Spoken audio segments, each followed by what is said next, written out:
Mari kita berdoa dalam hati, berdoa mulai.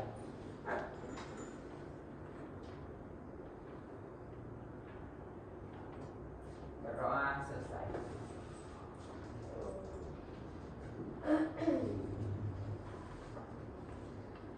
Kayaknya nggak semangat kalian. Kita berdiri dulu ya. Ya. Ayo. Oke, kita bakal tepukan aja ya dulu ya. Tepuk semangat. Semangat. Semangat. Oke, siap kayak gitu ya. Rangga kalau pintu Rangga. Oke, baik. Siap teman-teman? Siap. Tepuk semangat.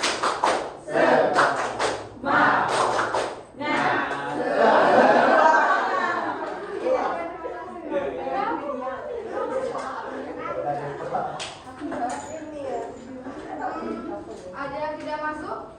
Hadir semua, Bu. Coba kalian tengok kanan kirinya, bawahnya, apakah ada sampah? Kalau ada sampah silakan buang ke tempat sampah. Sudah? Sudah, Bu. Nggak ada ya? Sekarang ibu mau tanya nih, minggu lalu kita belajar tentang apa? Daulah Ayyubiyah. Nah sekarang kita belajar apa? Ada yang tahu? Daulah Mamluk. Ada yang tahu nggak Daulah Mamluk itu apa? Ya kalau nggak tahu kita tonton video ini ya. Siap, Bu. Dari budak perang menjadi pengkuas Mesir, siapa budak sebenarnya? Mereka disebut Mamluk, budak militer yang dilatih jadi prajurit elit di bawah dinasti Yunani. Tapi pada tahun 1250 mereka memberontak dan merebut Mesir. Kemudianlah anak Mamluk, sebuah kelompok militer yang ditakuti, bahkan mampu mengalahkan Mongol dan Quran Ain Jalut. Mereka juga mengusir sisa pasukan Safir dari wilayah Syam dan mempertahankan kota suci, termasuk Yerusalem. Di masa puncaknya, Mamluk jadi pusat ilmu, budaya, dan perdagangan dunia Islam. Namun, pada tahun 1517, mereka takluk Kesultanan Utsmaniyah. Di warisan kejayaan mereka tak pernah hilang. Dari budak jadi sultan, inilah kisah luar biasa Mamluk. Tolong untuk sejarah singkat lainnya. Nah, saya sudah menonton kan videonya. Jadi Daulah Mamluk itu apa? Daulah ya benar. Daulah para yang menggantikan Daulah yang menggantikan Daulah Ayyubiyah di masa itu.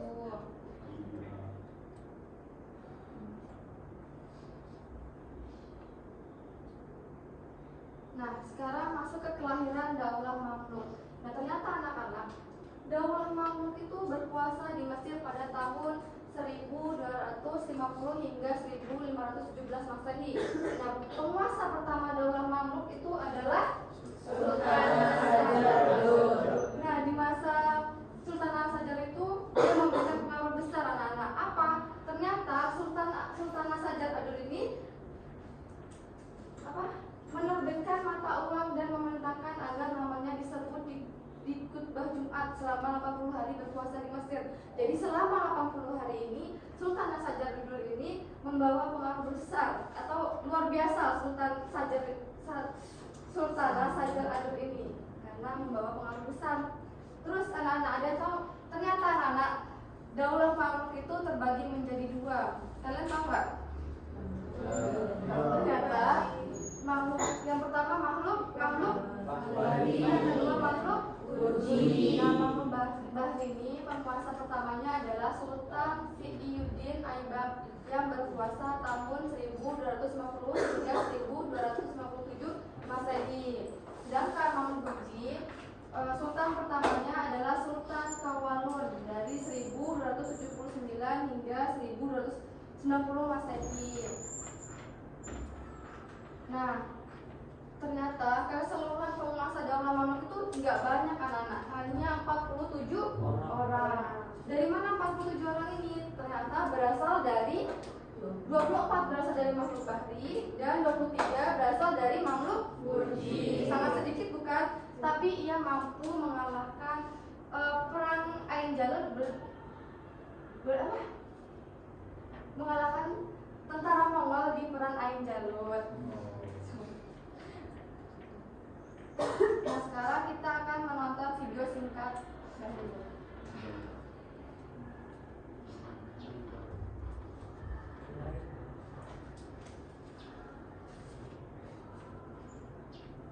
Pada tahun 1260, dunia Islam berada di Al-Quran. Mongol telah menaklukkan Baghdad dan dunia mereka menuju Mesir. Namun, satu nama untuk melawan Sultan Baibars. Ibars, seorang jenderal Mamluk yang cerdik, akan pasukan tempuran Hinjal dengan strategi perang gerilya dan jebakan. Ia siap dan Mongol dikenal terkalahkan. Saat pasukan Mongol menyerang, Baibars pura-pura mundur. Tertipu, pasukan Mongol mengejar masuk dalam jebakan. Pasukan Imam menyerang dari segala arah, menghancurkan Mongol untuk pertama kalinya dalam sejarah. Kemenangan Ain Jalut menjadi titik balik. Mongol tak lagi tak terpakan dan selam-selam dari kehancuran. Baibars pun naik tahta sebagai Sultan Mamluk, menjaga dunia Islam dari ancaman bab. Tangan seorang pemimpin berani, lahirlah kenangan yang bersejarah. Ini kisah Baibars dan perang Ain Jalut, pertempuran yang menyelamatkan peradaban Islam. Nah, Sultan siapa tadi yang kalian tonton? Baibars. Sultan siapa? Sultan Baibars. Ternyata nama asli Sultan Baibar itu Sultan Al-Zahir Ruknuddin Baibar Al-Gundam dari. Ternyata Nana Sultan Baibar ini penguasa terkenal di Daulah Mamluk. Kenapa bisa terkenal? Karena ia dulunya menjadi pemimpin untuk peperangan yang melawan tentara Mongol.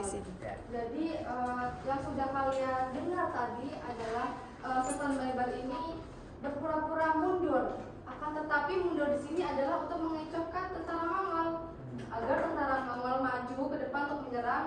Tapi Sultan Baibar dan pasukannya itu maju dan menyerang di segala arah. Jadi tentara Mongol ini terkalahkan. Nah, nggak hanya itu anak-anak. Ternyata Sultan Baibar ini berhasil mengorganisasikan angkatan perangnya, membangun kembali angkatan laut, dan memperkuat benteng Suriah. Ia juga menggali sebuah kanal, memperbaiki pelabuhan, menghubungkan Kairo dan Damaskus dengan layanan burung pos yang membutuhkan waktu 4 hari. Lalu terminal kuda didirikan di setiap pos pemerintahan yang siap mengangkutnya kapanpun. Sangat luar biasa, bukan? Ya. Siapa yang di sini ingin menjadi pemimpin seperti Sultan Baibar? Saya, Bu. Kok sedikit? Saya. Nah iya, jadi ketika kita ingin menjadi pemimpin, maka kita harus memberikan pengaruh besar terhadap pemerintahan di negaranya. Nah, sekarang masuk ke kemajuan peradaban Islam di Daulah Mamluk. Yang pertama ada bidang ekonomi. Jadi di bidang ekonomi di Daulah Mamluk ini mengalami kemajuan, yaitu membuka hubungan dagang dengan Prancis dan Italia. Sangat luar biasa, bukan membuka dagang dengan Prancis dan Italia loh teman-teman. Ya.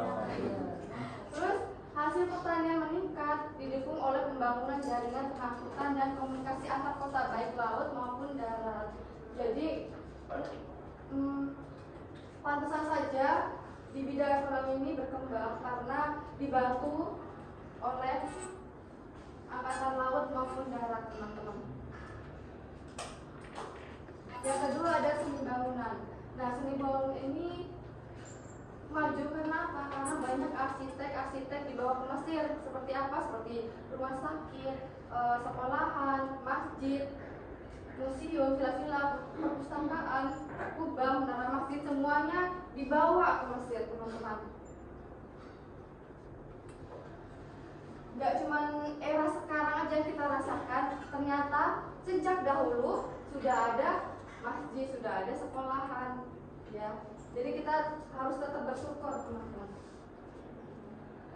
Yang ketiga ada ilmu pengetahuan. Nah, dari cerita peperangan kemarin itu ternyata banyak ilmuwan asal Baghdad itu lari ke Mesir dan membawakan pengaruh luar biasa juga, yaitu dengan ilmu-ilmu banyak berkembang di Mesir seperti sejarah, kedokteran, astronomi, terus matematik dan ilmu agama. Seperti yang tadi sudah dijelaskan oleh Ibu, di seni bangun itulah dibawa oleh para ilmuwan sehingga terus berkembang di masa Daulah Mamluk. Terus yang keempat, budaya politik dan militer. Nah, Daulah Mamluk itu membawa pengaruh yang baru dalam sejarah politik Islam. Nah, pemerintahan ini bersifat oligarki militer. Nah, pemerintahan oligarki ini mendatangkan banyak kemajuan di Mesir, yaitu konsolidasi pemerintahan, perekonomian, dan ilmu pengetahuan. Daulah Mamluk juga memiliki pengaruh yang besar dalam bidang militer, walaupun mereka pendatang di wilayah Mesir. Nah, mereka ini berhasil menciptakan ikatan yang kuat.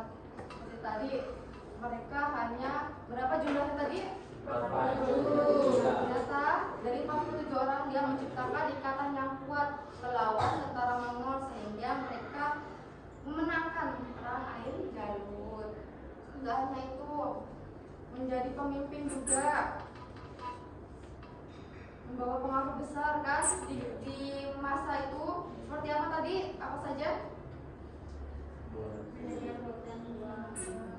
Apa?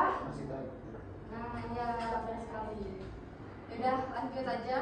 Nah, bentuk pemerintahan oligarki adalah suatu bentuk pemerintahan yang menerapkan kepemimpinan berdasarkan kekuatan dan pengaruh, bukan garis keturunan. Nah, sistem oligarki ini lebih mementingkan kecakapan, kecerdasan, dan keahlian dalam peperangan. Seperti siapa? Seperti Sultan Sajar Ajur. Itu kan dia cerdas memimpin, dia ahli dalam peperangan, maka ia diangkat menjadi pemimpin. Seperti itu. Seperti Sultan Sajar Ajur tadi, dia cerdas juga, dia menerbitkan mata uang di kala itu. Jadi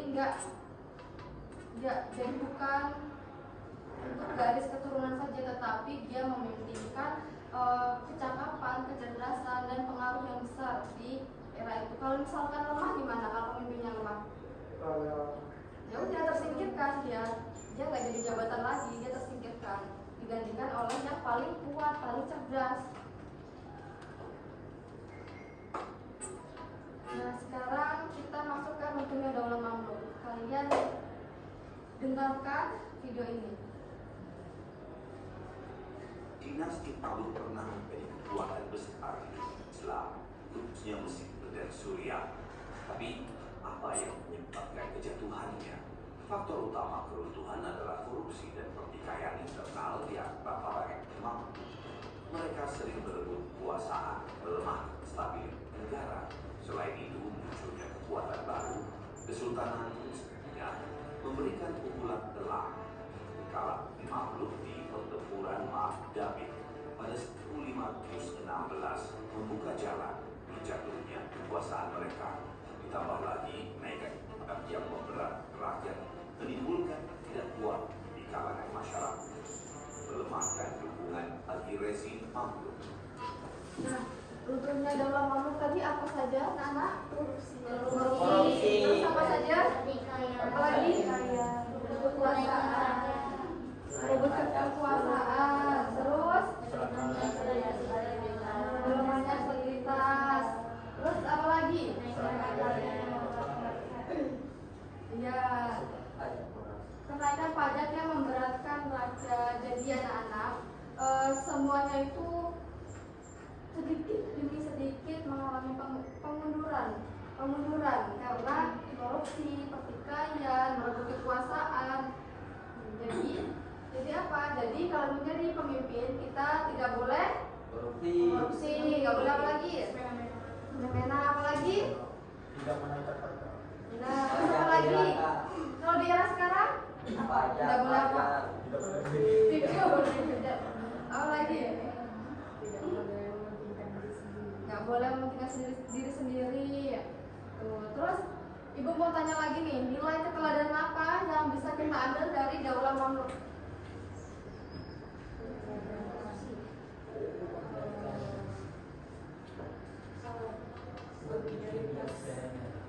Apa?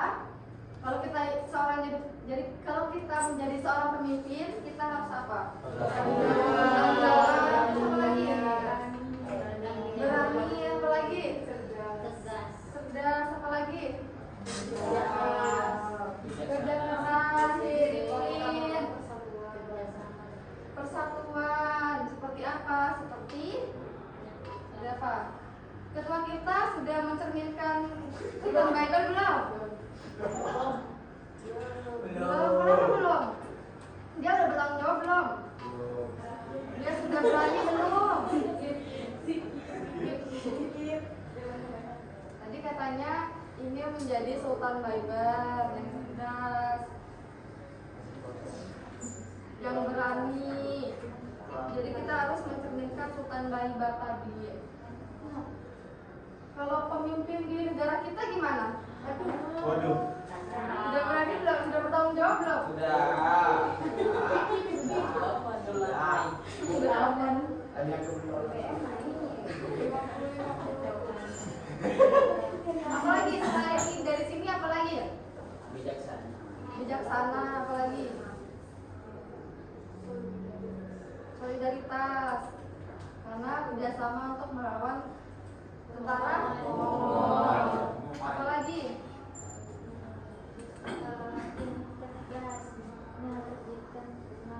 Ya, sudah sekali dia sudah menerbitkan mata uang di kala itu. Kalian apakah sudah paham? Sudah. Jadi kita akan menerapkan nilai keteladanan dari Daulah Mamluk, yaitu kerjasama dan persatuan. Jadi ibu akan membagikan kalian kelompok, 4 kelompok. Yang untuk ini kelompok yang laki-laki. Kelompok pertama ini berempat, kelompok 2 dari Sari ke Sali,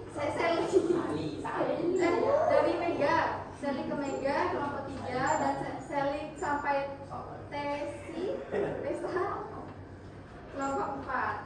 Siap, Bu.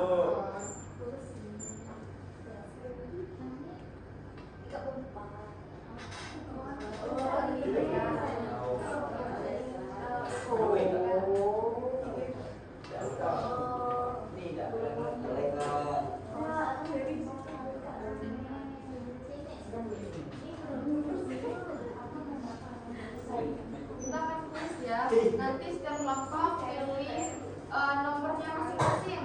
Saya kelompok 1 pilih nomor 3. Nanti kalian jawab. Ya. Nanti yang nggak bisa jawab kasih hukuman ya. Ya, Bu. Hukuman. Tadi kalian katanya udah paham.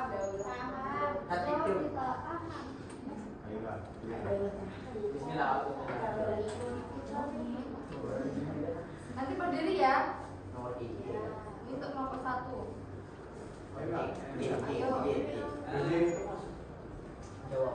Ini dulu soal kamu berapa. Bu. Nomor 3. Awal.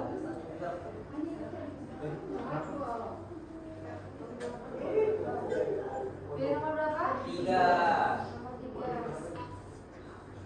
Nah, Daulah Mamluk menggantikan kekuasaan. Daulah Ayyubiyah. Jadi, Bu. Tapi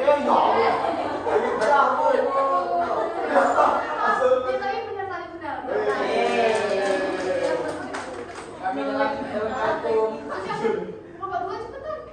Mau pilih apa? Karena nanti kalau mulai nanti bikin nomor 5. Tambah berkuasa Daulah Mamluk kira-kira 250. Berapa?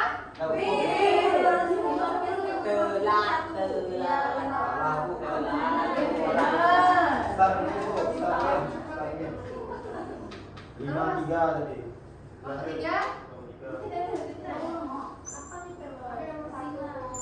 Satu. Sultan terkenal. Baibar.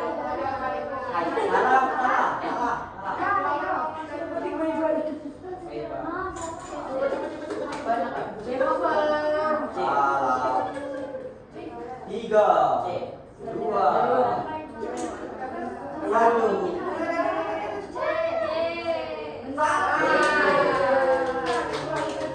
Terus yang keempat, nomor 4 pilihlah. Nomor berapa? Sisa nomor 4 dan 2. 2.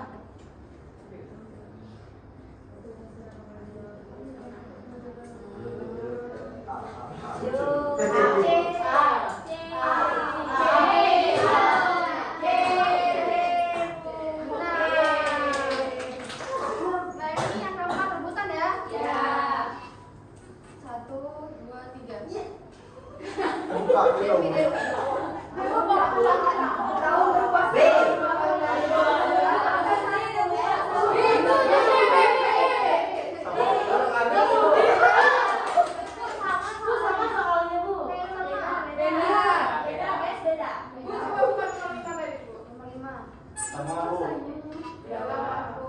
Nah, beda. Oh, Asra. Apa ini? Bisa nggak? Turki dan Turki. B. Tiba. Ini satu lagi buka ya. Iya. Apa tadi jawabannya? Ayu. Ayunya. Oke. Ayo B. Baca dulu. Pada pintar-pintar ya, benar semua. Ya.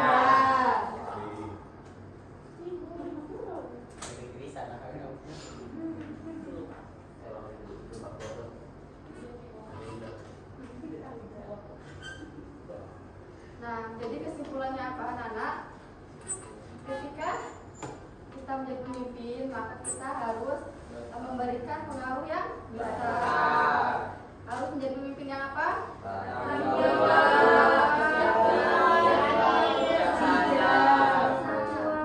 lagi? Menciptakan persatuan, kerjasama, apa lagi? Iya, sudah paham? Sudah. Ditanyakan? Tidak. Oke, sekarang ibu kasih tugas di rumah ya. Untuk ketua kelas nanti silahkan ketemu ibu untuk ambil tugasnya ya. Nah, sebelum mengakhiri pelajaran, alangkah baiknya kita tutup dengan melafalkan hamdalah. Terima kasih anak-anak sudah semangat belajar. Ibu tutup. Wassalamualaikum warahmatullahi wabarakatuh.